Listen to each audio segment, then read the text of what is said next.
Yes, now is the former president of Ukraine, Petro Poroshenko. Mr. President, thank you for joining us again this morning. What more can you tell us just about the last 3 days in the capital city of Kyiv, in Kharkiv, and other cities across Ukraine that have come under aerial assault from Russia? What does it look like there? While the whole world celebrating the Christmas and New Year Eve, we Ukrainians spend it in their shelter.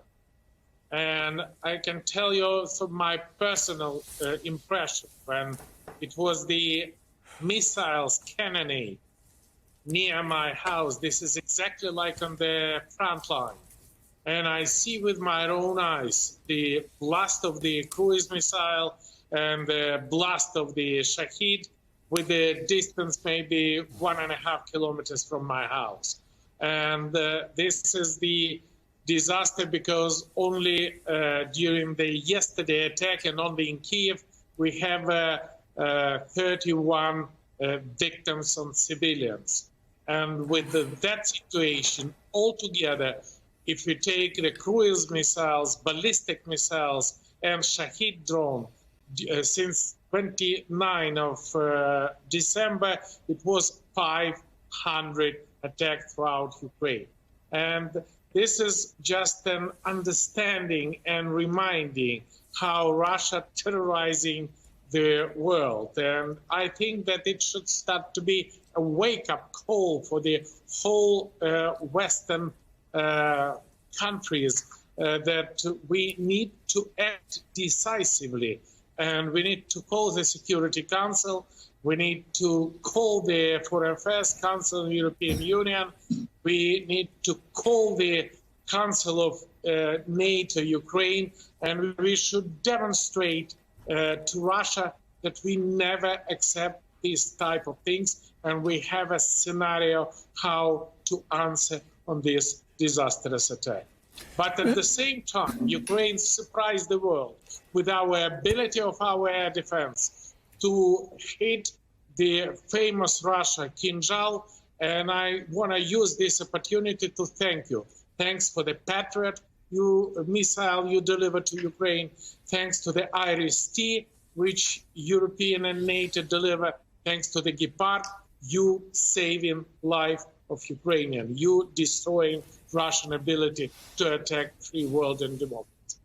Mr. Poroshenko, we're looking at scenes from Ukraine of the death and violence that comes from the skies, from drones, from bombings, from missiles. And yet this remains a ground war, a big ground war between Ukraine and Russia.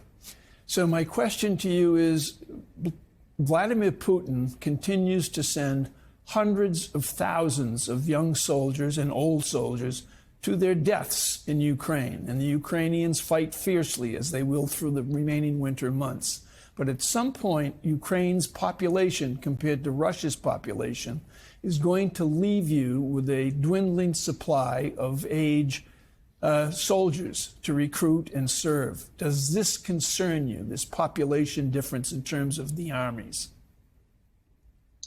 Definitely this concerns me. But this is not a mathematics or statistics. Every single week I'm on the front line. Every single week I do my best to deliver the artillery truck, the UAV drone, the different other form for altogether more than 110 million euro, which we do only from my family.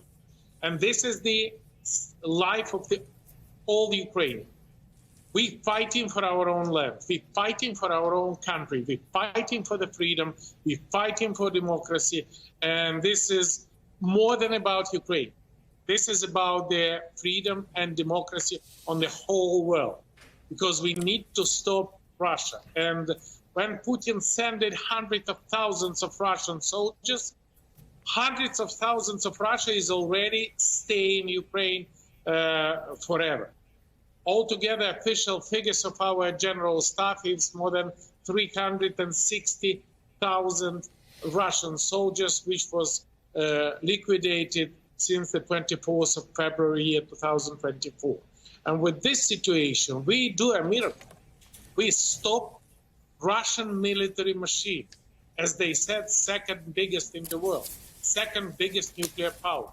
And This is because only of the assistance of the partners, because of the armed forces of Ukraine. And I am proud that me, as a president, create the new armed forces of Ukraine since year 2014, which surprised the world.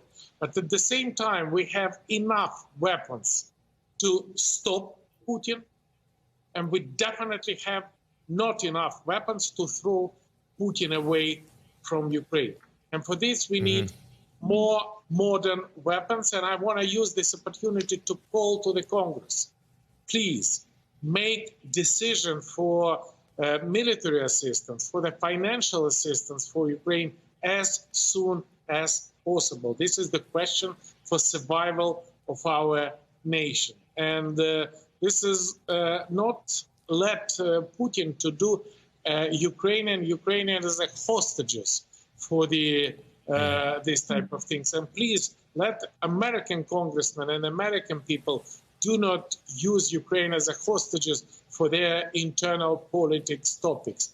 We are on the fight of the whole free world, on the fight of US. Please help us to do your job. All right. Former President of Ukraine, Petro Poroshenko, thank you very much for being on this morning. Thank you, sir.